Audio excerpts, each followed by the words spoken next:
Be sure to read and follow the safety guidelines to protect your computer from potential damage and ensure your personal safety. For more information about safety guidelines, see the owner's manual at dell.com/support.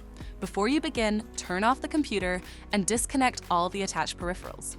To remove the solid-state drive 2230, remove the 6 screws on the base cover. Loosen the 2 captive screws on the back of the base cover. Pry the cover off the system to remove it.